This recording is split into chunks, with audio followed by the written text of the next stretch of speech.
नमस्कार दोस्तों, मैं के आपका फिर से स्वागत करता हूं हमारे चैनल के सब जानता है में। दोस्तों, पनामा पेपर्स मामले में ईडी ने अभिनेत्री ऐश्वर्या राय बच्चन से पूछताछ की है। पनामा पेपर मामला साल 2016 में सामने आया था, जिसमें भारत समेत दुनिया भर के रईसों की टैक्स फ्री देशों में मौजूद संपत्तियों की जानकारी दी गई थी। द इंडियन एक्सप्रेस अखबार की एक रिपोर्ट के मुताबिक ऐश्वर्या ने ब्रिटिश वर्जिन आइलैंड्स में एमिर पार्टनर्स नाम की एक कंपनी खोलने का आरोप है। इसके अलावा अपने पति अभिषेक बच्चन के विदेशी बैंक अकाउंट में बड़ी मात्रा में पैसा जमा कराने का भी आरोप है। इसके मद्देनजर ईडी ने विदेशी मुद्रा प्रबंधन अधिनियम फेमा के तहत मामला दर्ज किया है। ऐश्वर्या तीसरी बार समन मिलने पर पूछताछ में शामिल हुई है।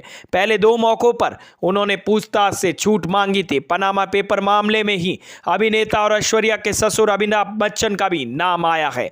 पनामा पेपर मामला साल 2016 में दुनिया भर के उन लोगों का खुलासा इसमें किया गया था जिन्होंने पनामा की लॉ कंपनी मोसाक फोंसेका की मदद से विदेशों में अपनी संपत्तियां बनाई रखी थी।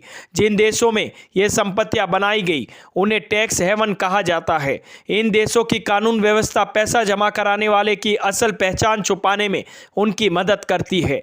पनामा पेपर से पता चला कि भारतीय कानूनों के तहत इजाजत ना होने के बावजूद कुछ भारतीयों ने पनामा की लॉ फर्म मोसाक फोंसेका की मदद से ब्रिटिश वर्जिन आइलैंड्स में कंपनियां बनाई हुई है।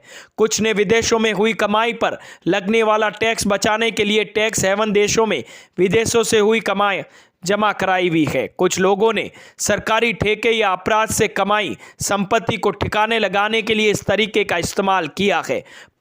Panama, British Virgin Islands, Bahamas, Cayman Islands, Bermuda जैसे कई देश टैक्स हेवन की तरह काम करते हैं। जर्मन अखबार को मोसाक फोंसेका के वित्तीय लेन देन का करीब 2600 जीबी डेटा मिला था। इसमें 1975 से 2015 तक के लेन देन की जानकारी थी। इन्होंने इसे खोजी पत्रकारों के एक अंतर्राष्ट्रीय समूह international consortium of investigation journalist ने साझा किया। इस समूह ने 70 देशों के 370 रिपोर्टरों के साथ मिलकर डेटा की जांच की थी। भारत की ओर से द इंडियन एक्सप्रेस अखबार ने पनामा पेपर की जांच भी की थी। भारतीय पत्रकार पी वैद्यनाथ अय्यर और जय मजुमदार जांच करने वाले दल के सदस्य थे। दोनों ने 1 करोड़ 10 लाख से ज़्यादा फाइलों में से भारत से जुड़ी 36,957 फाइलें तलाशी थी। देश से पैसा विदेशी भेजना और विदेश से देश में पैसा भेजने के लिए कंपनियों या बैंक खातों का इस्तेमाल हो सकता है। इसका मतलब ये नहीं कि हर विदेशी खाता या बैंक अकाउंट फर्जीवाड़ा करने के लिए खुलवाया जा रहा है। हालांकि लंबे समय से खास तौर पर टैक्स हेवन्स में विदेशी खाते या कंपनियों का इस्तेमाल टैक्स चोरी या अनाधिकृत स्रोत से कमाए गए पैसों को सुरक्षित करने के लिए किया जाता रहा है।